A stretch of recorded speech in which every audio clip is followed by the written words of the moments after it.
الحمد للہ رب العالمین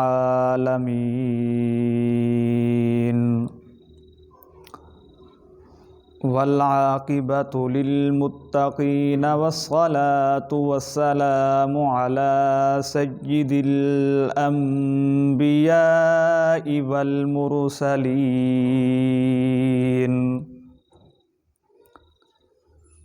اما بعد فاعوذ باللہ من الشیطان الرجیم بسم اللہ الرحمن الرحیم ما كان محمد أبا أحد من رجالكم ولكن رسول الله وخاتم النبيين وقال الله تبارك وتعالى محمد رسول الله والذين معه أشداء على الكفار رحماء بينهم تراهم ركعا سجدا يبتغون فضلا من الله ورضوانا صدق الله العظيم وبلغنا رسوله النبي الكريم ونحن على ذلك لمن الشاهدين والشاكرين والحمد لله رب العالمين اللهم صل على محمد وعلى آل محمد كما صليت على إبراهيم وعلى آل إبراهيم إنك حميد مجيد اللهم بارك على محمد وعلى آل محمد كما باركت على إبراهيم وعلى آل إبراهيم إنك حميد مجيد صدق الله العظيم۔ انتہائی واجب الاحترام معزز سامعین گرامی،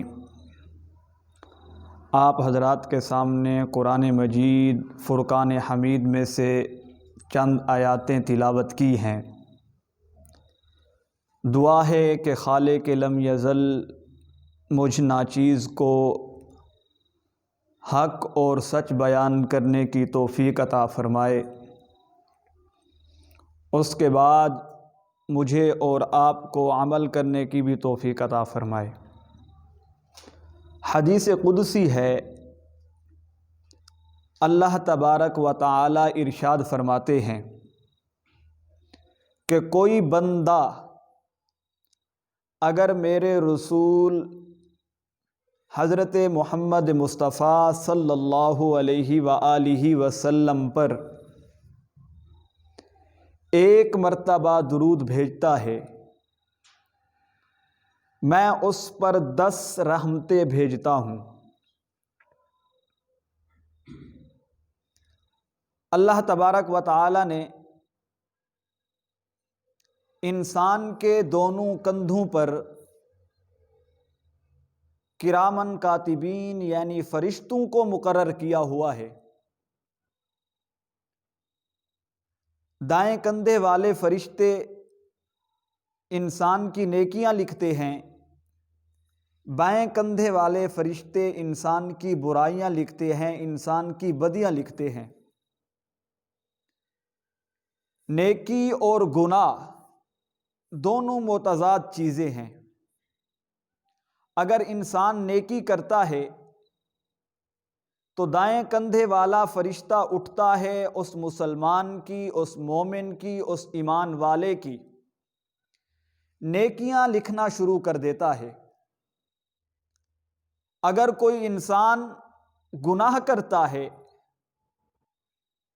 اگر کوئی انسان بدکاری کرتا ہے، اگر کوئی انسان زنا کرتا ہے، اگر کوئی انسان بد نظری کرتا ہے، اگر کوئی انسان غیبت کرتا ہے، اگر کوئی انسان چغل خوری کرتا ہے، اگر کوئی انسان کسی کی عزت کے سودے بناتا ہے، اس کو نقصان پہنچانے کی کوشش کرتا ہے، تو بائیں کندھے والا فرشتہ کھڑا ہوتا ہے، اس کی برائیاں لکھنا شروع کر دیتا ہے، اس کی بدیاں لکھنا شروع کر دیتا ہے۔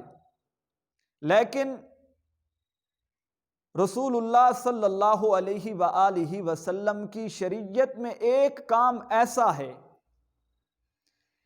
جب بھی کوئی شخص، کوئی انسان، کوئی مسلمان، کوئی ایمان والا وہ کام کرتا ہے، اللہ تبارک و تعالی دائیں کندھے والے فرشتے کو بھی کھڑا کرتے ہیں، بائیں کندھے والے فرشتے کو بھی کھڑا کرتے ہیں۔ اے اللہ، آپ نے ہم دونوں کو کھڑا کر دیا، اس انسان نے تو نیکی کی ہے، آپ دائیں کندھے والے فرشتے کو کھڑا کرتے، وہ اس کی نیکیاں لکھتا، آپ نے بائیں کندھے والے کو کھڑا کیوں کیا؟ اللہ رب العزت ارشاد فرماتے ہیں، اس آدمی نے، اس شخص نے، اس مرد نے، اس بچے نے، اس عورت نے میرے محمد، حضرت محمد مصطفیٰ احمد مجتبی حبیب کبریا صلی اللہ علیہ وآلہ وسلم کے اوپر جو درود و سلام کا ترانہ پیش کیا ہے، اس نے جو درود و سلام بھیجا ہے، میں نے اس لیے دونوں کندھے والے فرشتوں کو کھڑا کیا کہ اس شخص نے میرے آقا پر درود بھیجا ہے، آپ کھڑے ہو جائیے، اس کی نیکیاں لکھنا شروع کر دیجئے، آپ کھڑے ہو جائیے، اس کی بدیاں مٹانا شروع کر دیجئے۔ گویا کہ اس کائنات کے اندر کوئی شخص ایسا نہیں ہے جو کہے میں نے نماز پڑھی ہے، اللہ رب العزت نے مجھے میری پوری کی پوری نماز کا ثواب دے دیا۔ میں اور آپ نے ابھی عشاء کی نماز پڑھی ہے، ہم میں سے کوئی شخص یہ دعویٰ نہیں کر سکتا کہ میں نے عشاء کی نماز پڑھی، فرض پڑھے، نوافل پڑھے، سنتے ادا کی، وتر پڑھے، اللہ رب العزت نے میرے سب کی سب چیزیں قبول کر لی۔ کوئی شخص دعویٰ نہیں کر سکتا۔ اگر آپ جتنے حضرات یہاں موجود ہیں، آپ میں سے کسی نے حج یا عمرہ کیا ہوا ہے، کوئی دعوے سے یہ نہیں کہہ سکتا کہ اللہ رب العزت نے میرا عمرہ قبول کیا ہے۔ اگر کسی شخص نے بہت سا مال صدقہ کر دیا، اب وہ یہ نہیں کہہ سکتا کہ سارا کا سارا صدقہ میرا قبول ہو گیا۔ اگر کسی نے تہجد کی نماز پڑھی، وہ یہ نہیں کہہ سکتا کہ میں نے رات کو اٹھ کر سردی کے موسم میں ٹھنڈے پانی سے وضو کیا، پھر مسجد کا رخ کیا، میں نے جا کر تہجد کی نماز ادا کی، اللہ سے رو رو کر کے دعائیں مانگی، اب مجھے یقین تو یقین کے درجے پر یہ کہہ سکتے ہیں کہ اللہ رب العزت نے ہماری تہجد کو قبول کیا۔ لیکن کوئی شخص یہ دعویٰ نہیں کر سکتا کہ اللہ رب العزت نے میری تہجد کو قبول کر لیا ہے۔ لیکن درود پاک ایک ایسی فضیلت ہے، آپ نماز ادا کرتے ہیں، آپ کے دل میں ریاکاری آ گئی کہ میں فلاں شخص کو دکھلانے کے لیے مسجد میں آیا ہوں، نماز پڑھ رہا ہوں، یقین جانیے آپ کی نماز فاسد ہو جائے گی، اسی نماز کو ایک پرانے کپڑے میں لپیٹ کر آپ کے منہ پر مار دیا جائے گا۔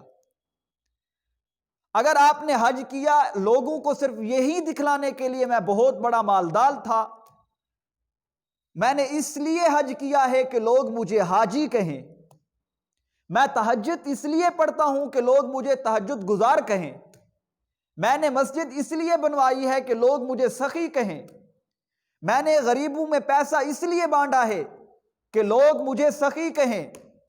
اگر آپ نے یہ کام لوگوں کے لیے کیا ہے تو آپ کی یہ عبادت قابل قبول نہیں ہے۔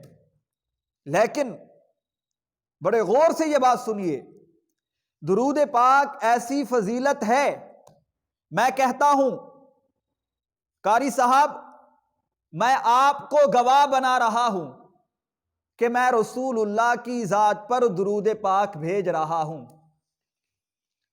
اگر آپ نے کسی کو دکھلانے کے لیے بھی درود پاک پڑھا، کسی کو مخاطب کیا اور آپ نے یہ خود کہا میں دکھلانے کے لیے پڑھ رہا ہوں، لیکن درود پاک ایسی فضیلت ہے، آپ دکھلانے کے لیے پڑھیں، آپ ریاکاری کے لیے پڑھیں، اللہ رب العزت اپنی بارگاہ میں اسے قبول ضرور فرماتے ہیں۔ کل قیامت کا دن ہوگا، ایک شخص کو پیش کیا جائے گا۔ جب اللہ کی بارگاہ میں وہ شخص پیش ہوگا، اب اللہ رب العزت اس سے حساب کتاب لیں گے۔ جب حساب کتاب کا معاملہ آئے گا، اس کے حصے میں سارے گناہ ہی گناہ ہوں گے۔ اب وہ بہت پریشان ہوگا۔ اسی پریشانی کے عالم میں جس ترازو میں اس کے گناہ تولے جا رہے تھے، اس ترازو کا پلڑا زمین کے ساتھ یعنی کہ جھکا ہوا تھا، اتنا گناہ تھے اس کے، اور جو نیکی والا پلڑا تھا اس میں کوئی نیکی نہ تھی۔ وہ انسان بہت پریشان تھا۔ اچانک اس کے نیکی والے پڑھنے میں ایک پرچی آ کے گھری۔ اب اس کا نیکی والا پلڑا جو تھا وہ بھاری ہو گیا، گناہ فضا میں اڑ گئے۔ اب وہ پریشان تھا، ابھی تو فیصلہ ہو چکا تھا اس کو جہنم لے دیا جائے، جہنم میں پھینک دیا جائے۔ اب اتنا دیر میں میری نیکیاں آ گئی۔ جب اللہ رب العزت سے وہ سوال کرے گا، یا اللہ میرا تو فیصلہ ہو چکا تھا، میں تو جہنم کا ایندھن بن چکا تھا، اچانک آپ نے مجھے جنت میں ڈالنے کا فیصلہ کر دیا، جنت میں بھیجنے کا فیصلہ کر دیا۔ اللہ رب العزت فرمائیں گے ہم کسی کی نیکی ضائع نہیں کرتے تھے، اس کو ایک پرچی دکھائی جائے گی۔ جب وہ پرچی دیکھے گا، اللہ رب العزت فرمائیں گے ایک مرتبہ آپ کے سامنے میرے محمد یعنی حضرت محمد مصطفیٰ، آپ بھی کہہ دیجئے صلی اللہ علیہ وآلہ وسلم کا نام محمد لیا گیا تھا، آپ نے ان پر درود و سلام کا ترانہ پیش کیا صلی اللہ علیہ وآلہ وسلم۔ ہم نے آپ کی اسی نیکی کو محفوظ رکھا۔ آج اس ایک نیکی نے یعنی کہ آپ کے اس نیکی یعنی درود پاک جو رسول اللہ پر آپ نے بھیجا تھا، ایک درود پاک ایک مرتبہ بھیجنے کی فضیلت اتنا ہے کہ آپ کے سارے گناہوں کو وہ دھو کر کے جا رہا ہے۔ ابھی آپ جہنم میں جا رہے تھے، جب یہ پرچی آ کر آپ کے نیکی والے پلڑے میں گھری، اللہ رب العزت نے رکھوائی، اب آپ جنتی بن گئے، ہمیشہ کے لیے جنت میں جا رہے ہیں۔ اسی لیے تو رسول اللہ صلی اللہ علیہ وآلہ وسلم کی قبر مبارک پر صبح کو 70,000 فرشتے نازل ہوتے ہیں۔ ان کی ڈپٹی کیا ہے؟ ان کی ڈپٹی یہ ہے کہ آپ نے شام تک رسول اللہ کی ذات پر درود پاک بھیجنا ہے، ان کی اور کوئی ڈپٹی نہیں ہے۔ صبح فرشتے آتے ہیں، عصر کے وقت تک رسول اللہ کی ذات پر درود و سلام کا ترانہ پیش کرتے رہتے ہیں، کرتے رہتے ہیں، کرتے رہتے ہیں۔ بالآخر عصر کا وقت آتا ہے، اللہ رب العزت اور 70,000 فرشتے بھیجتے ہیں۔ جب اور فرشتے آتے ہیں، وہ پہلے والے فرشتے واپس چلے جاتے ہیں، وہ آ کر درود و سلام کا ترانہ پیش کرنا شروع کرتے ہیں، پھر وہ صبح تک پیش کرتے رہتے ہیں۔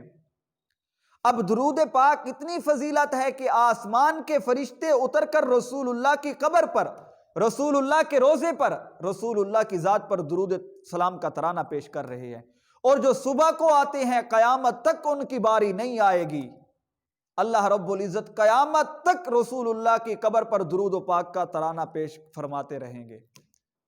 قرآن کریم میں اللہ رب العزت نے یہ نہیں کہا اے مومنو میں بھی نماز پڑھتا ہوں، آپ بھی نماز پڑھو۔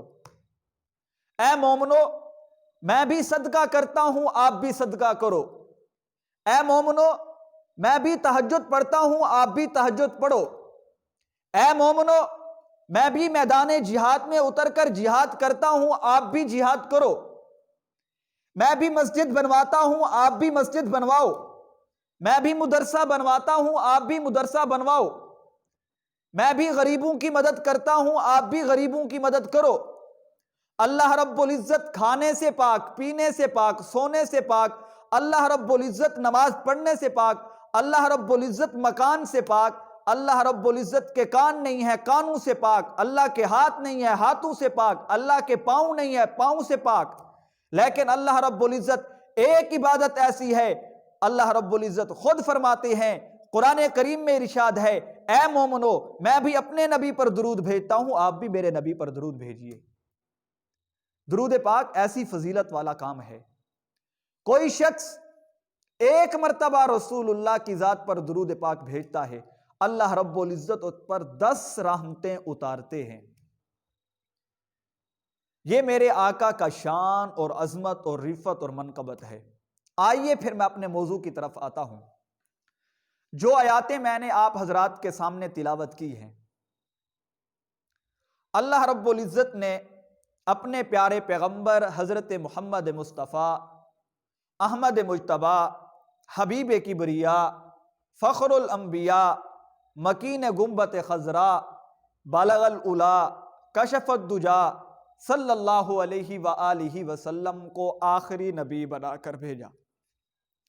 میرا اور آپ کا یہ ایمان ہے کہ آقا کے بعد کسی اور نبی نے نہیں آنا، آقا آخری نبی بن کے آئے ہیں، آقا کے بعد کسی اور نبی نے اس دنیا میں نہیں آنا۔ اللہ رب العزت نے قرآن پاک میں 100 مرتبہ یہ ارشاد فرمایا، یہ آخری نبی ہے، اس کے بعد اور کسی نبی نے نہیں آنا۔ رسول اللہ صلی اللہ علیہ وآلہ وسلم نے خود اپنی زبان سے 210 مرتبہ یہ ارشاد فرمایا کہ میں آخری نبی ہوں، میرے بعد کسی اور نبی نے نہیں آنا، اور آپ آخری امت ہیں، آپ کے بعد کسی اور امت نے بھی نہیں آنا۔ آئیے آج ہم آقا کی ختم نبوت کو سمجھتے ہیں۔ اللہ رب العزت نے جتنے بھی انبیاء اس دنیا میں بھیجے، جتنے بھی نبی اس دنیا میں بھیجے، کسی کو ختم نبوت کا تاج نہیں پہنایا۔ جتنے نبی تشریف لائے، جتنے انبیاء تشریف لائے، سب کو نبوت دی گئی، لیکن میرے اور آپ کے پیغمبر حضرت محمد مصطفیٰ صلی اللہ علیہ وآلہ وسلم کو ختم نبوت دی گئی۔ ختم نبوت مطلب یہ ہے کہ آخری نبی ہیں، ان کے بعد کسی اور نبی نے نہیں آنا۔ آقا نے اپنی نبوت کی مثال کچھ اس طرح دی، کہا کہ کوئی انسان ایک محل بناتا ہے، ایک کوٹھی بناتا ہے، ایک مکان بناتا ہے، اس مکان کے اندر اینٹیں لگتی ہیں، سیمنٹ استعمال ہوتی ہے، گارا استعمال ہوتا ہے، سریہ استعمال ہوتا ہے، اور مستری آ کر کے اس کو بنانا شروع کرتے ہیں، بناتے ہیں، وہ بلڈنگ تیار ہو گئی۔ اب اسے سنگ مرمر سے سجایا گیا، اسے رنگ روغن کیا گیا، ایسی بلڈنگ بنا دی کہ اس میں کوئی عیب نہیں ہے، لیکن بنانے والے نے ایک جگہ پہ ایک اینٹ کی جگہ باقی رکھ دی، ایک اینٹ نہیں لگائی۔ اب اس شخص نے محلے والوں کو دعوت دی، علاقے والوں کو دعوت دی، شہر والوں کو دعوت دی، بستی والوں کو دعوت دی، دوستوں کو بلایا، کہا آئیے تشریف لائیے میرے گھر میں نے اپنا گھر تیار کروایا ہے، میں نے اپنی بلڈنگ بنوائی ہے، میں نے اپنی کوٹھی بنوائی ہے، آپ میری کوٹھی کو دیکھیے۔ جب کوئی شخص آتا ہے، آنے والے دیکھتے ہیں، پوری کوٹھی کو دیکھتے ہیں، پورے کمرے کو دیکھتے ہیں، لیکن دیکھتے دیکھتے ایک جگہ پہ جا کر کے نظر پڑتی ہے۔ جب وہاں نظر پڑتی ہے تو کہنے والا کہتا ہے، اے کاش کیسا اچھا ہوتا یہاں بھی یہ اینٹ لگا دی جاتی تاکہ اس مکان کی خوبصورتی مکمل ہو جاتی۔ گویا کہ اس اینٹ کو یہاں لگا دیا جائے، مکان کی خوبصورتی مکمل ہے، اس میں کوئی عیب نہیں ہے۔ رسول اللہ نے ارشاد فرمایا اور جتنے بھی انبیاء تشریف لائے وہ محل کی مانند ہیں، اگر ایک اینٹ اس محل میں نہ لگے تو اس محل میں عیب رہتا ہے، وہ عیب زدہ ہوتا ہے۔ جب اللہ رب العزت نے اس محل میں ان انبیاء کے سلسلے میں مجھے بھیجا تو اللہ رب العزت نے سب نبیوں کی نبوت کو اس عیب سے پاک کر دیا۔ میں تشریف لایا ہوں، میرے بعد کسی اور نبی نے نہیں آنا، میں قصر نبوت کی آخری اینٹ تھی جو آ کر اب قصر نبوت کا دروازہ میں نے بند کر دیا ہے، اب قیامت تک اور کوئی نبی نہیں آئے گا۔ میرا بھی عقیدہ، آپ کا بھی عقیدہ ہے۔ اللہ رب العزت نے آقا نامدار صلی اللہ علیہ وآلہ وسلم کو ختم نبوت کا تاج پہنایا۔ ختم نبوت ایسا حساس مسئلہ ہے، اس پر کوئی کمپرومائز نہیں کیا جا سکتا۔ اگر کوئی شخص آپ کو قید کرتا ہے اور کہتا ہے آپ اپنی زبان سے کہیں کہ میں نے اللہ رب العزت کی ذات کو چھوڑ دیا، اسلام آپ کو یہ حکم دیتا ہے کہ آپ اپنی جان بچانے کے لیے زبان سے یہ الفاظ کہہ دیں کہ میں نے اللہ کی ذات کو چھوڑ دیا۔ لیکن کوئی شخص آپ کو قید کرتا ہے، کہتا ہے آپ یہ کہیں کہ میں نے اللہ رب العزت کی، میں نے رسول اللہ صلی اللہ علیہ وآلہ وسلم کی ختم نبوت کا انکار کرتا ہوں، میں رسول اللہ کو آخری نبی نہیں مانتا۔ اب شریعت کا حکم کیا ہے؟ اب شریعت کہتی ہے چاہے وہ آپ کی زبان کاٹ دیں، چاہے کاٹ کاٹ کر آپ کے جسم کا ایک ایک عضو الگ الگ کر دیں، آپ کو اجازت نہیں ہے کہ آپ زبانی بھی کہہ دیں کہ میں نے رسول اللہ کی ذات کو چھوڑ دیا۔ اللہ رب العزت نے میرے نبی کو یہ مقام دیا ہے، یہ عزت اور عظمت دی ہے۔ ختم نبوت کا مسئلہ آپ تب سمجھیں گے، میں آپ کو ایک دو واقعہ سناتا ہوں۔ ہمارے اکابرین علماء دیوبند میں سے ہم نے الحمدللہ ختم نبوت کے لیے اپنی جان، اپنا مال، اپنی عزت، اپنی آبرو پیش کر دی۔ ایک مرتبہ سید انور شاہ کشمیری رحمت اللہ علیہ، کون انور شاہ کشمیری؟ میں آگے چل کے حضرت کی کچھ زندگی پر روشنی ڈالوں گا۔ حضرت نے کہا میری چارپائی دارالعلوم دیوبند کے صحن میں لے جاؤ۔ حضرت کی چارپائی دارالعلوم کے صحن میں لائی گئی۔ حضرت نے تمام طلباء کو بلوایا، اساتذہ کو بلوایا، کہا علماء کرام، طلباء اعظام، آپ دین حاصل کرنے آئے ہیں، آپ دین کا علم حاصل کرنے آئے ہیں، لیکن میں جاتے جاتے، میری آخری عمر ہے، میں چارپائی پر مرض الموت کی حالت میں ہوں، آپ کو ایک نصیحت کر کے جاتا ہوں کہ جب کوئی شخص میرے آقا کی ختم نبوت پر ڈاکہ ڈالے، آپ نے پھر تدریس چھوڑ دینی ہے، آپ نے یہ درسگاہیں چھوڑ دینی ہیں، آپ نے جا کر مورچوں پر آقا کی ختم نبوت کی حفاظت کرنی ہے، کیونکہ یہ ختم نبوت محفوظ ہے تو سارا دین محفوظ ہے، اگر ختم نبوت محفوظ نہیں ہے تو سارا دین محفوظ نہیں ہے۔ یعنی کہ آپ یوں سمجھیے، انسان کے زندہ رہنے کے لیے انسان کے اندر جو ریڑھ کی ہڈی ہے اس کا ہونا ضروری ہے، یا یوں سمجھیے انسان کے زندہ رہنے کے لیے انسان کے دل کا ہونا ضروری ہے۔ اگر انسان کے جسم میں انسان کا دل نہیں ہے تو انسان زندہ نہیں رہ سکتا۔ اگر دین کے اندر کوئی شخص ختم نبوت کا انکار کرتا ہے اور دین کے سارے کاموں کو مانتا ہے، آپ کہیے کہ وہ دین کا منکر ہے، وہ دائرہ اسلام سے خارج ہے، اس کا اسلام سے کوئی تعلق نہیں ہے۔ جب تک رسول اللہ کو آخری نبی نہیں مانے گا، جب تک رسول اللہ کو آخری نبی نہیں مانے گا، جب تک رسول اللہ کو آخری نبی نہیں مانے گا وہ ہرگز مسلمان نہیں ہو سکتا۔ اللہ رب العزت نے رسول اللہ کو یہ شان دی ہے۔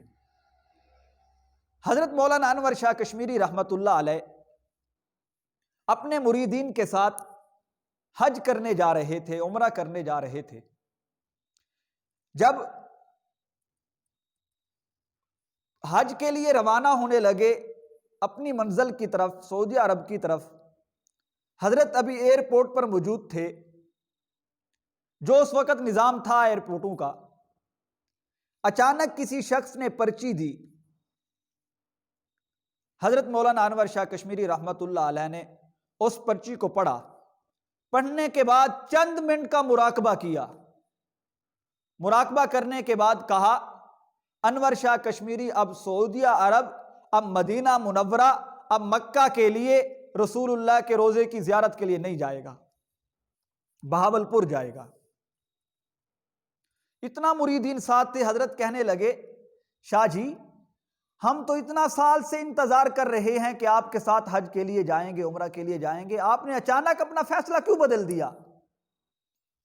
حضرت مولانا انور شاہ کشمیری رحمت اللہ علیہ نے جواب دیا، اگر میں رسول اللہ کے روضے پر حاضر ہو گیا، میں نے وہاں جا کر درود و سلام کا ترانہ پیش کیا، اگر میرے آقا نے کہہ دیا انور شاہ ختم نبوت کا انکار تو بہاولپور میں کیا جا رہا تھا، یہاں تو نہیں کیا جا رہا تھا، آپ یہاں لینے کیا آئے ہیں؟ میرے پاس کوئی جواب نہیں ہے کہ میں آقا کو جواب دوں۔ جب تک میں ختم نبوت کا مسئلہ حل نہیں کروں گا میں روضہ رسول پر نہیں جاؤں گا۔ گویا کہ حضرت مولانا انور شاہ کشمیری ضعف کی حالت میں، بڑھاپے کی حالت میں انڈیا سے چلے بہاولپور کی عدالت میں پہنچے۔ جب بہاولپور کی عدالت میں پہنچے، اب ایک مرزائی کے ساتھ عدالت میں مناظرہ ہو رہا ہے۔ حضرت مولانا انور شاہ کشمیری رحمت اللہ علیہ دلائل دے رہے ہیں کہ آقا کی ختم نبوت، اللہ رب العزت نے ہمارے نبی کو آخری نبی بنایا، دلائل پیش کر رہے ہیں، آگے والا مان نہیں رہا۔ لیکن بزرگ جب جلالی میں آتے ہیں، اللہ رب العزت نے نہ بزرگ کی کرامت کو، اللہ رب العزت نے جو نبی کو، کسی نبی کو معجزہ دیا یا کسی نبی کو کسی ولی کو کوئی کرامت دی، اس کے اپنے اختیار میں نہیں ہے۔ جب اللہ رب العزت چاہتے ہیں نبی کے ہاتھ سے معجزہ ظاہر ہو جاتا ہے، جب اللہ رب العزت چاہتے ہیں ولی کے ہاتھ سے کرامت ظاہر ہو جاتی ہے۔ جب وہ مرزائی آگے سے نہیں مان رہا تھا، مولانا انور شاہ کشمیری نے کہا، آئیے آپ میرے ہاتھ میں ہاتھ دیجئے، میں آپ کو جھوٹے نبوت کے دعوے دار مرزا غلام احمد قادیانی کو جہنم میں جلتا دکھا سکتا ہوں۔ جب مولانا انور شاہ کشمیری نے یہ بات کہی وہ گھبرا گیا۔ اب جب شاہ جی بہر آئے، مریدوں نے پوچھا، شاہ جی آپ نے کون سی ایسی کیا بات کر دی؟ اگر وہ کہہ دیتا کہ آپ مجھے مرزا غلام احمد قادیانی کو جلتا ہوا جہنم میں دکھائیں تو آپ کیا کرتے؟ مولانا انور شاہ کشمیری نے بہت عجیب جواب دیا، کہا، او پگلو، آپ یہ سوچ رہے تھے کہ عدالت میں انور شاہ کشمیری بول رہا تھا؟ نہیں، اس عدالت میں رسول اللہ کا وکیل بول رہا تھا۔ میں نے جو دعویٰ کیا تھا اللہ رب العزت میرے دعوے میں مجھے سچا ثابت بھی کرتے۔ مولانا انور شاہ کشمیری ایسے آدمی ہیں، اللہ نے ان کو غضب کا ذہانت دی ہے۔ اسی عدالت میں جو آگے والا فریق مخالف کا بندہ تھا وہ دلائل پیش کر رہا ہے۔ انور شاہ کشمیری نے کہا، جناب جج، یہ جو عبارت پیش کر رہا ہے یہ عبارت غلط پیش کر رہا ہے۔ جج صاحب نے کہا، شاہ جی یہ کتاب آپ مسلمانوں کی نہیں ہے، آپ کے مذہب کی نہیں ہے، اور آپ کے پاس موجود بھی نہیں ہے، آپ کیسے کہہ سکتے ہیں کہ یہ عبارت غلط پڑھ رہا ہے؟ حضرت مولانا انور شاہ کشمیری نے کہا، آپ کتاب منگوائیے، آپ عبارت دیکھیے، اگر عبارت غلط نہ پڑھ رہا ہوگا تو میں شکست لکھ دوں گا۔ اس جج نے کہا، شاہ جی آپ کی کتاب نہیں ہے، آپ نے کہاں سے مطالعہ کیا ہے؟ حضرت شاہ جی نے کہا، میں نے ان کی لائبریری میں جا کر آج سے 36 سال پہلے اس کتاب کا ایک مرتبہ مطالعہ کیا تھا۔ اللہ رب العزت نے اتنا حافظہ دیا، لیکن انہوں نے اپنا سارا حافظہ اپنی ساری زندگی رسول اللہ کی ختم نبوت کے لیے خرچ کر دی۔ آپ اٹھائیے سید عطا اللہ شاہ بخاری کی زندگی۔ سید عطا اللہ شاہ بخاری کے بارے میں مشہور ہے کہ ان کی آدھی زندگی ریل میں گزری اور آدھی زندگی جیل میں گزری۔ گویا کہ ختم نبوت کے لیے انہوں نے اپنا سب کچھ قربان کر دیا۔ لاہور کے مار روڈ پر ختم نبوت کی تاریخ میں سید عطا اللہ شاہ بخاری 10,000 آدمیوں کو لے کر کے آئے۔ انگریز نے ان کو قتل کروا دیا، ان کو شہید کروا دیا۔ 10,000 آدمی شہید ہو گئے، لیکن سید عطا اللہ شاہ بخاری ختم نبوت کی تحریک سے باز نہ آئے، پھر بھی ختم نبوت کے کاز کو لے کر آگے بڑھتے رہے۔ بالآخر ایسا وقت آیا کہ سید عطا اللہ شاہ بخاری اپنے مشن میں سرخ روح ہوئے۔ اللہ رب العزت نے ختم نبوت کا کام بہت عظیم کام ہے۔ سید عطا اللہ شاہ حضرت مولانا انور شاہ کشمیری رحمت اللہ علیہ فرمایا کرتے تھے، جس شخص نے ختم نبوت کا 1 گھنٹہ کام کیا، 1 گھنٹہ ختم نبوت کا کام کیا، کل قیامت کا دن ہوگا، اللہ کی عدالت لگی ہوگی، اللہ کی عدالت میں اس شخص کے لیے اس شخص کو جنت لے کر کے دوں گا جس شخص نے ختم نبوت کے لیے 1 گھنٹہ کام کیا ہو۔ 1 گھنٹہ جس نے ختم نبوت کے لیے کام کیا، اللہ رب العزت اسے جنت کا وارث بنا دیں گے۔ اللہ رب العزت نے میرے اور آپ کے پیغمبر کو یہ شان اور یہ عظمت دی ہے، یہ مقام دیا ہے، یہ رفعت دی ہے، یہ منقبت دی ہے کہ اللہ رب العزت نے اپنے پیارے پیغمبر حضرت محمد مصطفیٰ کو یہ عزت اور عظمت بخشی۔ اب جتنے انبیاء تشریف لائے، کوئی علاقے کا نبی ہے، کوئی بستی کا نبی ہے، کوئی شہر کا نبی ہے، کوئی محلے کا نبی ہے، اور ایسا وقت بھی آیا کہ 2 نبی ایک بستی میں ایک وقت میں آئے۔ دیکھیے اللہ رب العزت نے میرے پیغمبر کو کیا شان اور کیا مقام دیا، کیا عزت اور کیا منقبت دی ہے۔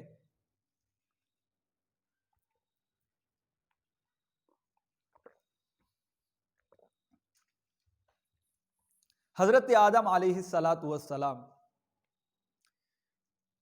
اپنی بستی میں آئے، انہوں نے آ کر جتنے بھی نبی تشریف لائے، سب نبیوں نے آ کر اپنا کام کیا۔ ان کے ذمہ کام یہ تھا، آپ نے توحید کی دعوت دینی ہے، لوگوں کو اپنی نبوت کے لیے کیل کرنا ہے۔ لیکن اللہ رب العزت نے ساتھ ساتھ ہر نبی کو یہ بھی کہا، آپ اپنی امت کو یہ سبق دیتے آئیے کہ میرے بعد ایک ایسے رسول نے آنا ہے، اگر وہ آپ کے ہوتے ہوئے بھی آ جائے، کسی نبی کے ہوتے ہوئے بھی آ جائے، آپ نے اپنی نبوت کو چھوڑ کر اس نبی کی نبوت کا کلمہ پڑھنا ہے۔ اللہ رب العزت نے میرے نبی کو بہت بڑی عظمت دی ہے۔ آپ یوں اندازہ لگائیے، حضرت آدم علیہ السلام اس دنیا میں تشریف لائے، جب اس دنیا میں آئے تو حضرت آدم کا چرچا اس وقت ہوا جب دنیا میں تشریف لائے، جب آ کر انہوں نے لوگوں کو بتایا میں اللہ کا نبی ہوں، مجھ سے انسانیت چلی ہے، میں تم سب کا دادا ہوں، تب لوگوں نے پہچانا۔ بتانے کے بعد حضرت نوح علیہ السلام تشریف لائے، اللہ رب العزت نے ان کا تعارف ان کے دنیا میں آنے کے بعد کروایا۔ حضرت ابراہیم تشریف لائے، اللہ رب العزت نے حضرت ابراہیم کا تعارف ان کے آنے کے بعد کروایا۔ حضرت اسماعیل تشریف لائے، اللہ رب العزت نے ان کے آنے کا تعارف ان کے دنیا میں تشریف لانے کے بعد کروایا۔ حضرت موسیٰ آئے، حضرت عیسیٰ آئے، حضرت ہود آئے، حضرت داؤد آئے، حضرت یوسف آئے، حضرت یونس آئے، جتنے بھی نبی آئے کم و بیش 1,24,000 پیغمبر اس دنیا میں تشریف لائے۔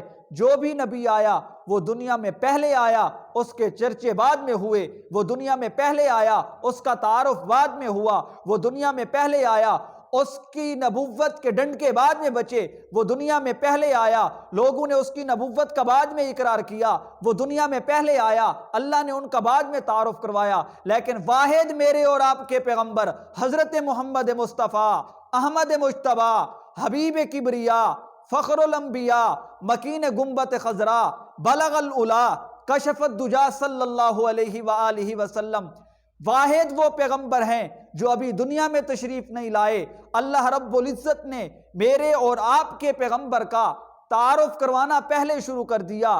اللہ رب العزت کے پیغمبر سے پوچھا گیا، اے نبی جی آپ کو نبوت کب ملی؟ آقا انعامدار صلی اللہ علیہ وآلہ وسلم نے ارشاد فرمایا، ابھی آدم کی روح، آدم کا جسم مٹی اور پانی کے درمیان میں تھا، میں اس وقت بھی نبی تھا۔ اللہ رب العزت نے میرے اور آپ کے پیغمبر کو یہ عزت دی ہے۔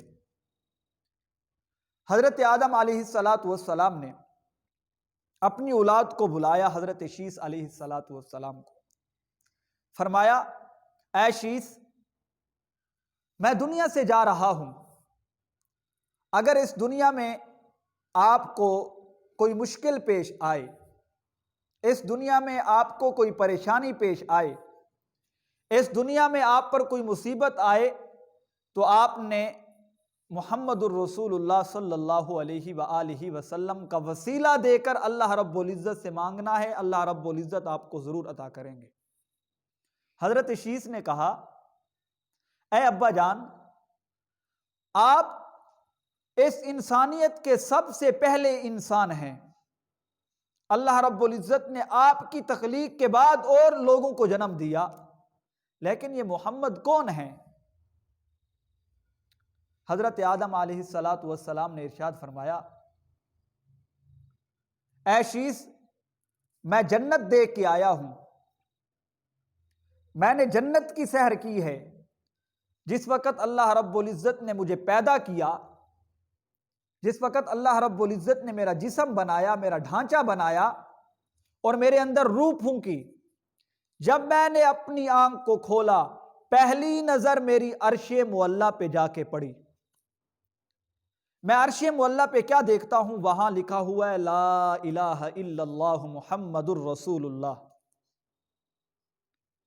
حضرت آدم فرماتے ہیں میں سمجھ گیا یہ کوئی عظیم انسان ہے، عظیم نبی ہوگا، عظیم شخص ہوگا، جس کا نام اللہ رب العزت نے اپنے نام کے بعد لکھ دیا، جس کا نام اللہ رب العزت نے اپنے نام کے بعد لکھ دیا۔ کہنے لگے بیٹا میں جنت میں گیا ہوں، جب میں جنت کے دروازے پہ پہنچا، جنت کے 8 دروازے پہ لکھا ہوا تھا لا الہ الا اللہ محمد الرسول اللہ۔ میں ایک قدم اور آگے چلا، جب میری نظر پڑی جنت کے درختوں پر، میں نے دیکھا ایک ایک درخت پر لکھا ہوا ہے لا الہ الا اللہ محمد الرسول اللہ۔ جب ان درختوں کی ٹہنیوں پر میری نظر پڑی، ہر ایک ٹہنی پر لکھا ہوا ہے لا الہ الا اللہ محمد الرسول اللہ۔ جب ان ٹہنیوں کے پتوں پر میری نظر پڑی، ان پتوں پر بھی لکھا ہوا ہے لا الہ الا اللہ محمد الرسول اللہ۔ جب میں تھوڑا اور آگے چلا، میں دودھ کی نہر کے قریب گیا، اس کے کنارے بھی محمد کا نام ہے۔ جب میں شراب کی نہر کے قریب گیا، اس کے کنارے بھی محمد کا نام ہے۔ جب میں نے جنت کی حوروں کو دیکھا، ان کے ماتھے پر بھی محمد کا نام ہے۔ میں نے جب جنت کے غلمانوں کو دیکھا، ان کے سینے پر بھی محمد کا نام ہے۔ یہ کوئی ایسا پیغمبر ہے جس کا نام اللہ رب العزت نے ہر جگہ لکھ دیا، اور کہا اللہ رب العزت نے میری توبہ قبول کی تو اسی نام کی وجہ سے کی ہے۔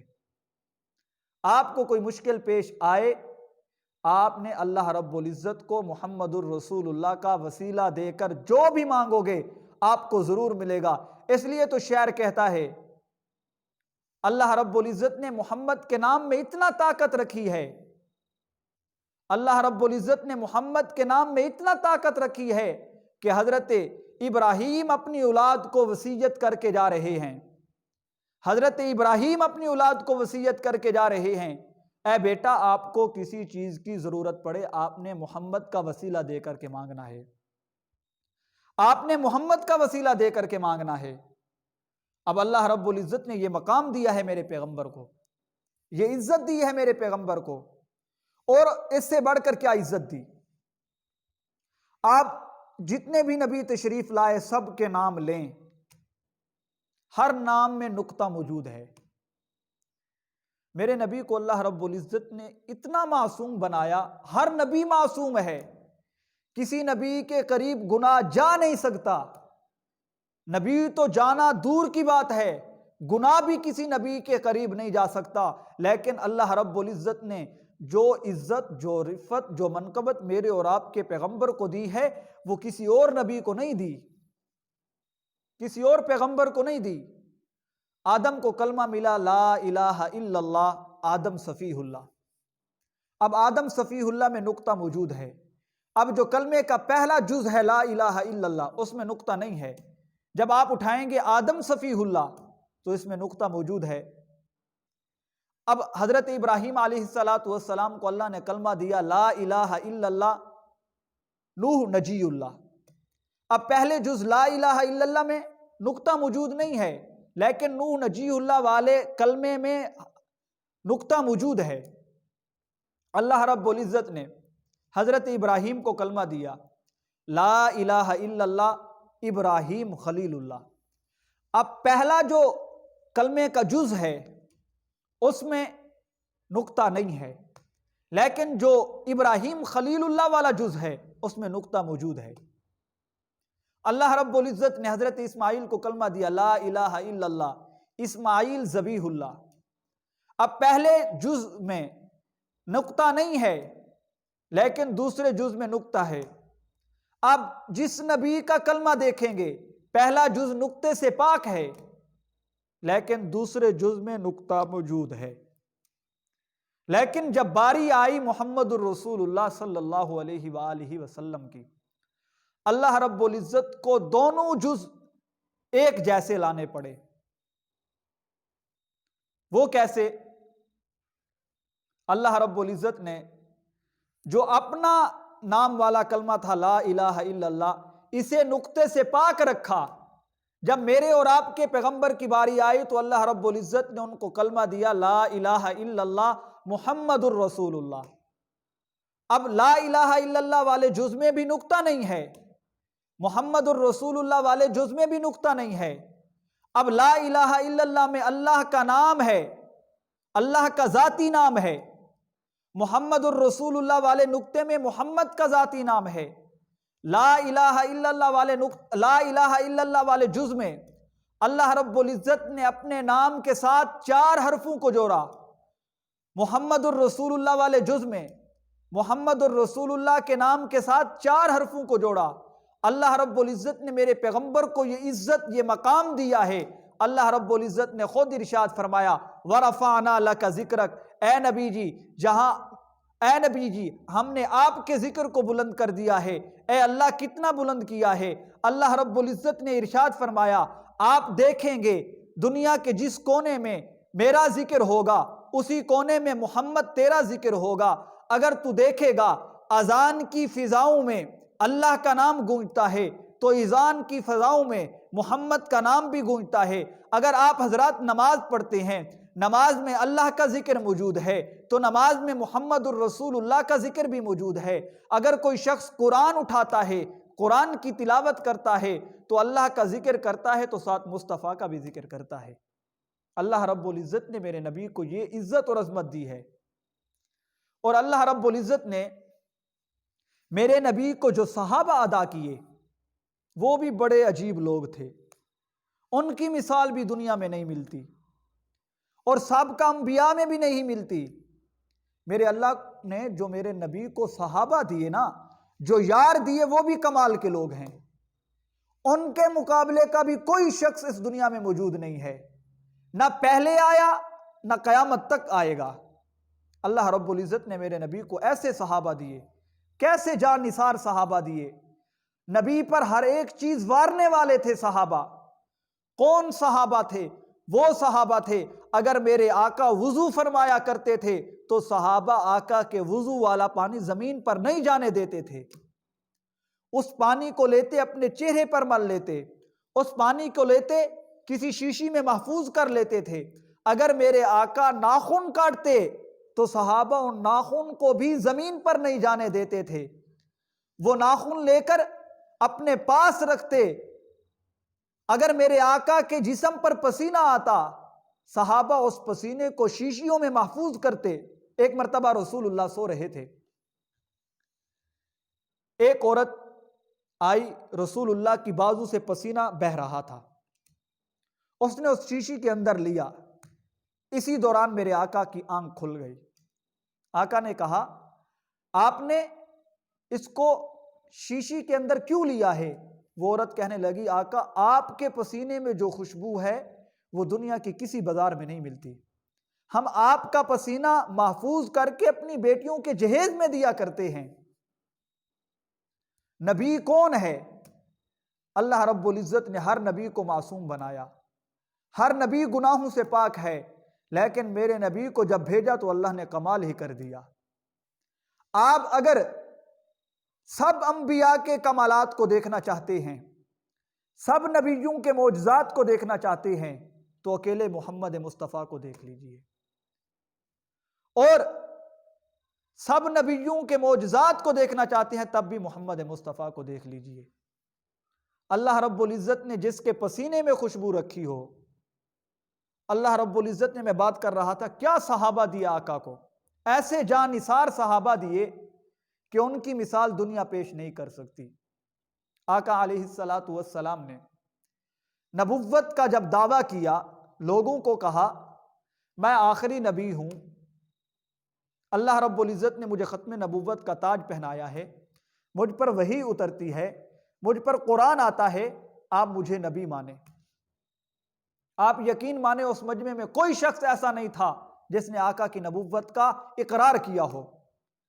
اس مجمع میں سب کے سب شخص آقا کی نبوت کے انکار کرنے والے تھے، لیکن جب حضرت سیدنا صدیق اکبر کو پتا چلا نا، پھر صدیق نے آ کر دروازے پر اللہ کے نبی سے کلمہ پڑھا، پھر ایسے جاں نثار بنے، آقا کے تحفظ کے لیے ایسے اٹھے، آقا کی ختم نبوت کے لیے ایسے اٹھے، اپنی جان کی پرواہ نہیں کی۔ مکہ کا چوک ہے، لوگ رسول اللہ صلی اللہ علیہ وآلہ وسلم کو تکلیفیں پہنچا رہے ہیں، رسول اللہ صلی اللہ علیہ وآلہ وسلم کو مار رہے ہیں۔ ایک شور سا اٹھا، ابو بکر اپنے گھر میں موجود تھے، باہر نکلے، کیا ماجرا ہے، کیا وجہ ہے، کس چیز کا شور آ رہا ہے؟ جب حضرت صدیق اکبر مکہ کے چوک میں پہنچے تو ایک مظلوم محمد کو پورے مکہ والے مار رہے تھے۔ صدیق نے کسی کو مکہ مارا، کسی کو دھکا دیا، کسی کو پاؤں مارا، کسی کو کیا مارا، ایک طرف ہٹاتے گئے، کہنے لگے ظالمو ان کو مارتے ہو جو کہتا ہے خدا ایک ہے۔ یقین کریے، آپ حدیث کی کتب اٹھائیے، مکہ کے لوگوں نے رسول اللہ کو چھوڑ کر حضرت صدیق اکبر کو مارنا شروع کر دیا، ایسا مارا کہ سیدنا صدیق اکبر بے ہوش ہو کر کے گھڑ گئے، لوگوں نے اٹھا کر گھر پہنچایا۔ اب جب ایک بچہ، ایک نوجوان، تاجر نوجوان جس کے پاس پیسہ موجود ہو، دولت موجود ہو، وہ جوان جب رسول اللہ کے قدموں میں آیا، اس نے اپنی دولت کی پرواہ نہیں کی، اس نے اپنی جوانی کی پرواہ نہیں کی، اس نے اپنے کاروبار کی پرواہ نہیں کی، پھر رسول کا ہو کے رہ گیا، آقا کا ایسا دیوانہ بنا، آج بھی رسول اللہ کے ساتھ آرام کر رہا ہے۔ لوگوں نے اٹھایا، گھر پہنچا دیا۔ جب کسی والدہ کے سامنے کوئی بیٹا زخمی حالت میں جاتا ہے تو والدہ کی کیا حالت ہوتی ہے؟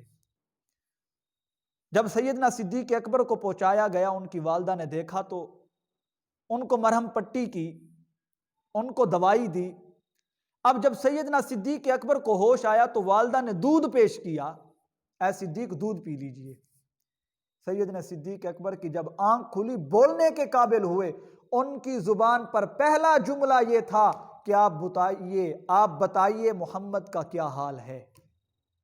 والدہ بھی مسلمان نہیں ہوئی، کہنے لگی جس کی وجہ سے یہ تیری حالت ہوئی ہے، جس کی وجہ سے لوگوں نے تجھے مارا ہے، جس کی وجہ سے لوگوں نے تیری یہ حالت کی ہے، تو پھر بھی اسی کا پوچھتا ہے۔ صدیق بھی عجیب عاشق تھا، کہنے لگا اماں تجھے کیا پتا ہے، ان آنکھوں کو بینائی ہی تب ملی ہے جب رسول اللہ کا دیدار کرتی ہیں، اس دل کو تقویت ہی تب ملتی ہے جب رسول اللہ کا دیدار کرتی ہیں، یہ جسم محفوظ ہی تب ہے جب رسول اللہ کے پاس چل کے جاتا ہے۔ سیدنا صدیق اکبر نے کہا اماں اس وقت تک کچھ نہیں کھاؤں گا، کچھ نہیں پیوں گا جب میں اپنی نظروں سے رسول اللہ کا دیدار نہ کر لوں۔ ایسے جان نثار صحابہ دیے۔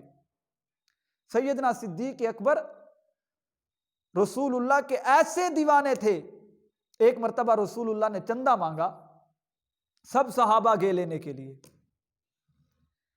لیے گئے، کوئی کیا لایا کوئی کیا لایا، حضرت عمر بھی لائے، حضرت عثمان بھی لائے، حضرت علی بھی لائے، بہت سارے جتنا بھی صحابہ موجود تھے سب لائے، لیکن صدیق نے کمال کر دیا۔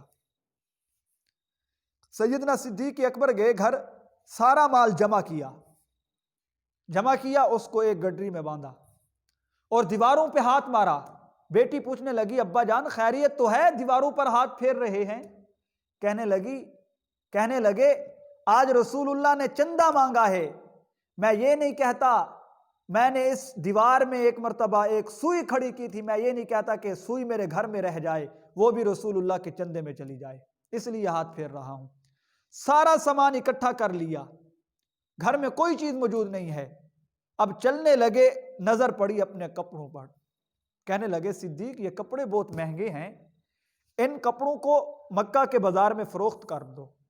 صدیق اکبر نے جا کر مکہ کے بازار میں ان کپڑوں کو فروخت کیا اور تھوڑے سے پیسوں سے ایک ٹاٹ کا لباس خریدا، اپنے تن پر اس کو زیب و زینت کے لیے پہنا۔ اب رسول اللہ کی مجلس میں چلے گئے، صدیق بھی پہنچے، جبریل بھی پہنچ گئے۔ عجیب معاملہ ہے، اب نوریوں کا سردار بھی رسول اللہ کے پاس موجود ہے، سیدنا صدیق اکبر بھی موجود ہے۔ آقا کی ایک نظر حضرت جبریل پر جاتی ہے، دوسری نظر صدیق اکبر پر جاتی ہے۔ اب صدیق اکبر اور حضرت جبریل کا لباس یکساں ہے، ایک طرح کا ہے۔ رسول اللہ نے کہا جبریل کیا ہوا؟ صدیق تو سارا مال میرے پاس لایا ہے، اس نے ٹاٹ کا لباس تو اس لیے پہنا ہے، تو نے ٹاٹ کا لباس کیوں پہنا ہے؟ تیرے ٹاٹ کے لباس کے پہننے کی کیا وجہ ہے؟ سیدنا جبریل علیہ السلام نے آقا کو کہا آقا میں نے بھی ٹاٹ کا لباس نہیں پہنا، آپ اپنے چہرے مبارک کو آسمانوں کی طرف اٹھائیے۔ جب حضرت جبریل نے اپنے رسول اللہ صلی اللہ علیہ وآلہ وسلم نے آسمانوں کی طرف دیکھا، اللہ نے سب پردوں کو ہٹا دیا، رسول اللہ کی نظر سب فرشتوں پر گئی۔ آسمان کے اوپر کوئی ایسا فرشتہ نہیں تھا جس کے بدن پر صدیق اکبر جیسا لباس موجود نہ ہو۔ اللہ رب العزت نے صدیق اکبر کو یہ مقام دیا، صدیق نے اپنا سب کچھ رسول اللہ پہ قربان کیا۔ ایسا وقت آیا اپنے بدن پر ٹاٹ کا لباس پہنا تو اللہ کو ایسی ادا پسند آئی، نوری فرشتوں کو بھی ٹاٹ کا لباس پہنا دیا۔ یہی عمر ہے۔ ایک وقت تھا رسول اللہ کا جانی دشمن تھا، رسول اللہ کے قتل کے ارادے سے نکلا تھا، لیکن جب رسول اللہ نے کعبے کے غلاف کو پکڑ کر عمر کی ہدایت کے لیے دعا مانگی، پھر وہی عمر ہے رسول اللہ کا جانثار بن گیا ہے۔ وہی عمر کہہ رہا ہے کوئی مکہ میں ایسا شخص جو آج رسول اللہ کا راستہ روکے؟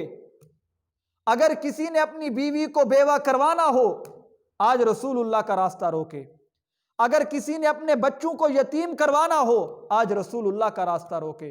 وہی عمر ہے، ایسا جانثار بنا کہ شہادت آئی تو رسول اللہ کے مصلی پہ آئی، اگر موت آئی تو رسول اللہ کے مصلی پہ آئی۔ حضرت عثمان مکہ کا بہت بڑا تاجر ہے، بہت بڑا مالدار ہے۔ ایک مرتبہ رسول اللہ نے چندہ مانگا، رسول اللہ نے آگے اشارہ کیا تو حضرت عثمان کھڑے ہوئے کہنے لگا یا رسول اللہ 100 اونٹ بمائے سامان کے دوں گا۔ اب رسول اللہ نے اپنا چہرہ اس طرف پھیرا، ادھر پھیرا تو حضرت عثمان کو پایا، رسول اللہ نے اپنا چہرہ اس طرف پھیرا، ادھر پھیرا تو حضرت عثمان کو پایا۔ ایسا مال فدا کرنے والا جس نے اپنے پیسے سے مسجد نبوی کی توسیع کروائی، جس نے اپنے پیسے سے حضرت علی کو شادی کا خرچہ دیا، جس نے اپنے پیسے سے مسلمانوں کے لیے میٹھا کنواں خریدا، وہ عثمان جب رسول اللہ صلی اللہ علیہ وآلہ وسلم کا عشق لگانا، اس نے اپنی جان، اپنا مال، اپنی عزت اپنی آبرو رسول اللہ پر قربان کر دی۔ حضرت علی رسول اللہ کے چچا زاد بھائی ہیں، اللہ رب العزت نے پھر ان کو ایسا مقام دیا جب انہوں نے رسول اللہ، بچوں میں سب سے پہلے اسلام لانے والے حضرت علی ہیں، اللہ نے ان کو ایسی عزت اور عظمت دی ہے، ایسی منقبت دی ہے کہ جب رسول اللہ کی جماعت میں داخل ہوئے، اللہ رب العزت نے اس چھوٹے سے قد والے علی کو خیبر اکھاڑتے ہوئے دکھایا۔ یہ صحابہ ہیں۔ اب صحابہ نے سب کچھ رسول اللہ پہ قربان کیا، اپنا مال قربان کیا، اپنی اولاد قربان کی۔ اللہ کا حکم آیا، اللہ رب العزت نے کہا آپ نے گھر کو چھوڑنا ہے، صحابہ نے گھر کو چھوڑ دیا۔ آپ نے اپنی بیویوں کو چھوڑنا ہے، صحابہ نے بیویوں کو چھوڑ دیا۔ ایسے نہیں ہوا ہجرت والے دن صحابہ اپنے مال کو چھوڑ کے جا رہے ہیں رسول اللہ کے ساتھ۔ اللہ رب العزت نے میرے نبی کو جماعت ایسی دی ہے کہ میرے نبی پر جان نثار کرنے والی ہے، میرے نبی پر سب کچھ قربان کرنے والی ہے۔ صحابہ نے سب کچھ نبی کے لیے چھوڑ دیا، پھر اللہ رب العزت نے صحابہ کو کیا مقام دیا، کیا عزت دی۔ وہی صحابی رسول ہیں، جب رسول اللہ صلی اللہ علیہ وآلہ وسلم کی ایک ایک بات کو مانتے ہیں، پھر اللہ نے جانوروں سے ان کی بات کو بنوایا۔ رینگنے والے جانور بھی ان کی بات مانتے ہیں، اڑنے والے پرندے بھی ان کی بات مانتے ہیں، سمندر بھی ان کی بات مانتے ہیں، دریا بھی ان کی بات مانتے ہیں، آگ بھی ان کی بات مانتی ہے۔ آپ صحابہ کی زندگی اٹھائیے، دیکھیے، ایک مرتبہ صحابہ جہاد کے ارادے سے نکلے، رسول اللہ صلی اللہ علیہ وآلہ وسلم نے جہاد کا قافلہ روانہ کیا۔ چلتے چلتے رات ہو گئی۔ جب رات ہوئی، ایک جنگل کے قریب پہنچے۔ رات کا وقت ہے، اندھیرا ہے، آرام بھی کرنا ہے، ٹھہرنا بھی ہے۔ جنگل کا عالم ہے، جنگل کے اندر ہر قسم کی بلا ہوتی ہے۔ ایک صحابی رسول کھڑا ہو گیا، کہنے لگا، او جنگل کے درندوں، او جنگل میں بسنے والی مخلوق، آپ اس جنگل کو خالی کر دیں، آج یہاں رسول اللہ کے غلام بسرا کرنے والے ہیں، رسول اللہ کے غلام ٹھہرنا والے ہیں، آپ جنگل کو خالی کر دیں۔ جب صحابی رسول نے اپنی زبان سے یہ الفاظ سزا لگائی، اپنی زبان سے ان الفاظوں کو بلند آواز میں کہا، حدیث میں آتا ہے چونٹیاں بھی اپنے بچوں کو اپنے منہ میں لے کر جنگل سے جا رہی تھی۔ پھر اللہ نے صحابہ کو یہ عزت دی ہے۔ یہی میرے نبی کے صحابی ہیں حضرت عمر رضی اللہ تعالی عنہ۔ ایک وقت تھا رسول اللہ کو قتل کے ارادے سے نکلے تھے، جب رسول اللہ کے عاشق بنے، پھر اللہ نے دریاؤں کو بھی حضرت عمر کا شعور دے دیا۔ آگ بھی عمر کو پہچانتی ہے، ہوا بھی عمر کو پہچانتی ہے، بکری اور شیر بھی عمر کو پہچانتے ہیں۔ عمر رہتا گھر میں ہے یا مدینہ کی گلیوں میں چکر لگاتا ہے، لیکن عمر کا عدالت کا، عمر کے عدل کا، انصاف کا اتنا قانون نافذ ہے، گھر میں بند دروازے کے باوجود عمر نہیں دیکھ رہا، پھر بھی لوگ ملاوٹ نہیں کرتے کہ عمر کی دور حکومت ہے۔ اللہ رب العزت نے پھر ان کو ایسی حکومت دی، جو نبی کا ہو گیا، جو نبی کا دیوانہ ہو گیا، پوری دنیا اس کی دیوانی ہو گئی۔ حضرت عمر رضی اللہ تعالی عنہ ایک مرتبہ منبر رسول پر تشریف فرما ہے۔ اللہ رب العزت نے، حضرت عمر خطبہ دے رہے ہیں، کشف کے ذریعے معلوم ہوا، اللہ نے کشف کے ذریعے یہ بتلا دیا کہ جو آپ کا فلاں لشکر جنگ کرنے گیا ہوا ہے حضرت ساریہ کے امارت میں، اس کا وہ ایک طرف جنگ کر رہا ہے، دشمن دوسری طرف ان پہ حملہ آور ہونے والا ہے۔ حضرت عمر خطبہ دے رہے ہیں، خطبے کے دوران حضرت عمر نے آواز لگائی، یا ساریۃ الی الجبر، یا ساریۃ الی الجبر، یا ساریۃ الی الجبر۔ اب حضرت عمر کی بات دیکھیے، کہاں حضرت عمر، کہاں وہ لشکر، کئی میلوں دور وہ لشکر ہے۔ اللہ رب العزت نے حضرت عمر کے کشف کے ذریعے یہ معلوم دی، یہ خبر دی کہ صحابہ کے لشکر پر وہ لشکر حملہ آور ہونے والا ہے۔ حضرت عمر نے مسجد نبوی سے، منبر رسول سے یہ آواز لگائی۔ ہوا نے حضرت عمر کی آواز کو ایسے لیا جیسے حضرت عمر نے مسجد نبوی میں کھڑے ہو کر یا ساریۃ الی الجبر کے الفاظ کہے، صحابہ فرماتے ہیں سینکڑوں ہزاروں میل وہ الفاظ اسی طرح ہمارے کانوں میں پہنچے کہ حضرت عمر ہمارے سامنے کھڑے ہوئے۔ پھر ہوا نے ان کا حیا کیا، ہوا نے ان کی زبان سے نکلے ہوئے الفاظوں کی ایسی عزت کی، سینکڑوں میل دور ان کی آواز کو ایسے پہنچایا کہ ایک حرف کے اندر بھی تبدیلی نہیں ہونے دی۔ یہی حضرت عمر ہیں۔ ایک صحابی رسول نے خط لکھا شام کے علاقے سے، جو وہاں کا ایک سالار تھا، کہنے لگا اے امیر المومنین، یہاں جو دریا ہے ہر سال اس کے اندر ایک لڑکی کو زیب و زینت کر کے، جس کو سونے سے لادا جاتا ہے، جس کو چاندی پہنائی جاتی ہے، اچھے عمدہ کپڑے پہنائے جاتے ہیں، پھر ہم دریا کے حوالے کرتے ہیں تو یہ دریا پانی دیتا ہے۔ اب اسلام آنے کے بعد بھی اگر دریا یہ چیز لے تو پھر اسلام کا تو کوئی فائدہ نہ ہوا۔ حضرت عمر نے اس خط پر دو الفاظ لکھے، کہا اس خط کو دریا کے پیٹ میں جا کے رکھ دینا۔ کیا لکھا؟ اے دریا، اگر تو اللہ کی مرضی سے چلتا ہے تو چل، ورنہ تیری ضرورت نہیں ہے۔ اس پرچی کو صحابی رسول نے لیا، اس دریا کے جا کے درمیان میں رکھ دیا۔ ابھی صحابی کہتا ہے میں پرچی رکھ کے واپس نہیں لوٹا تھا، میں نے دیکھا ایسا پانی آیا کہ پہلے سے بھی زیادہ پانی آیا، اور وہ دریا اب تک بھی بہہ رہا ہے، قیامت کی صبح تک بہتا رہے گا۔ اس دریا کے اندر سوئی کے پورے کے برابر بھی پانی کم نہیں ہوگا۔ یہ اللہ نے رسول اللہ کو صحابہ دیے۔ اللہ رب العزت نے یہی حضرت عمر ہے، مدینہ کی سرزمین ہے، زلزلہ آیا، حضرت عمر نے درہ اٹھایا، زمین پر یوں مارا، کہا کیا عمر تجھ پر انصاف نہیں کر رہا، ٹھہر جا اپنی جگہ۔ زمین کو کہا قیامت آ سکتی ہے، پوری دنیا میں زلزلے آتے ہیں، زمینیں تباہ ہو جاتی ہیں، مکان تباہ ہو جاتے ہیں، کئی گھر اجڑ جاتے ہیں، لوگ فنا ہو جاتے ہیں، لیکن قیامت آ سکتی ہے، مدینہ کی سرزمین پر زلزلہ نہیں آ سکتا۔ یہی حضرت عمر ہے، مدینہ کی سرزمین ہے۔ لوگوں نے آ کر خبر دی اے امیر المومنین، فلاں جو پہاڑ ہے نا اس سے آگ آ رہی ہے، اگر وہ آگ اسی طرح آتی رہی تو وہ دیہاتوں کو تو نقصان پہنچائے گی، وہ شہر میں بھی داخل ہو سکتی ہے۔ حضرت عمر نے اپنے کندھے سے چادر اتاری، اتارنے کے بعد اس صحابی رسول کو کہا اسے جا کر جس پہاڑ کے جس سوراخ سے آگ آ رہی ہے آپ نے اسی کے اندر اس کو رکھ دینا ہے، اور میرا سلام کہنا ہے کہ یہ عمر کی چادر ہے۔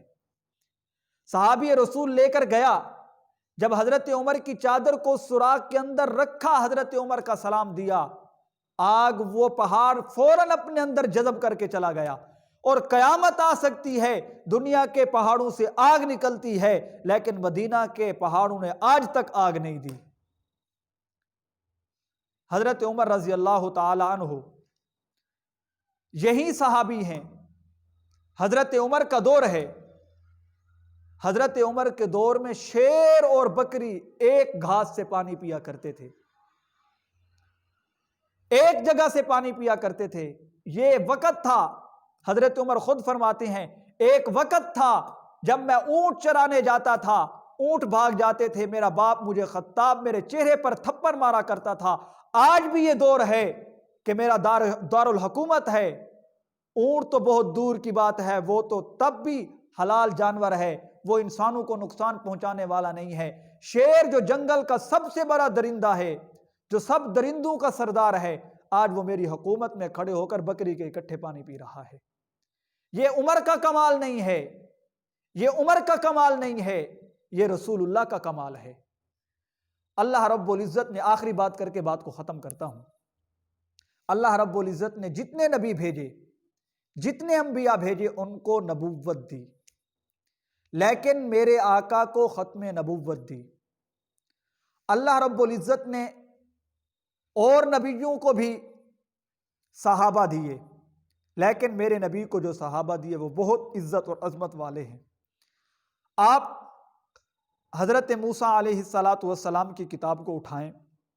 حضرت موسیٰ کی کتاب تورات میں حضرت موسیٰ کے صحابہ کا ذکر 4 مرتبہ موجود ہے، لیکن میرے نبی کے صحابہ کو اللہ رب العزت نے اتنا عزت اور عظمت دی کہ حضرت موسیٰ کی کتاب تورات میں میرے نبی کے صحابہ کا ذکر 8 مرتبہ موجود ہے۔ آپ حضرت عیسیٰ کی کتاب حضرت داؤد کی کتاب اٹھائیں، حضرت داؤد کی قوم کا ذکر 6 مرتبہ موجود ہے، میرے نبی کے صحابہ کا ذکر 12 مرتبہ موجود ہے۔ حضرت داؤد کے دور میں اللہ رب العزت نے جو داؤد کو کتاب دی، اس کتاب کے اندر حضرت داؤد کی قوم، حضرت داؤد کے صحابہ کا ذکر 9 مرتبہ ہے، میرے آقا کے صحابہ کا ذکر 15 مرتبہ موجود ہے۔ اللہ نے جو نبی کو جو چیز دی، اعلیٰ دی، میرے نبی کو نبوت دی، اعلیٰ دی، میرے نبی کو قرآن دیا، اعلیٰ دیا، میرے نبی کو صحابہ دیے، اعلیٰ دیے، میرے نبی کو بیویاں دی، اعلیٰ دی، میرے نبی کو نواسے دیے، اعلیٰ دیے، میرے نبی کو بیٹیاں دی، اعلیٰ دی، میرے نبی کو دین دیا، اعلیٰ دیا، میرے نبی کو نماز دی، حج دیا، زکوٰۃ دیا، قربانی دی، صدقہ دی، جو چیز دی، اللہ رب العزت نے میرے نبی کو اعلیٰ ہی اعلیٰ دی۔ اللہ رب العزت نے پیغمبر کے ساتھ جس چیز کو جوڑا، اس کا مقام بھی بڑھتا چلا گیا۔ یہی میرے نبی ہیں، یہی میرے آقا ہیں۔ اگر آمنہ کی گود میں آتے ہیں، آمنہ کا شان بلند ہے، حلیمہ کی گود میں آتے ہیں، حلیمہ کا شان بلند ہے، حلیمہ کی اونٹنی پہ آتے ہیں، حلیمہ کی اونٹنی کا شان بلند ہے۔ بالآخر یہی میرے پیغمبر ہیں۔ اگر حضرت ختیجہ کے بستر پہ آتے ہیں، ختیجہ کا شان بلند ہے، حضرت عائشہ کے گھر آتے ہیں تو حضرت عائشہ کا شان بلند ہے۔ اللہ رب العزت ہمیں ختم نبوت کو سمجھنے کی اور ختم نبوت کو اسی طرح ماننے کی توفیق دے جس طرح صحابہ اکرام نے مانگنا ہے۔ دعا ہے کہ اللہ رب العزت عمل کرنے کی توفیق عطا فرمائے۔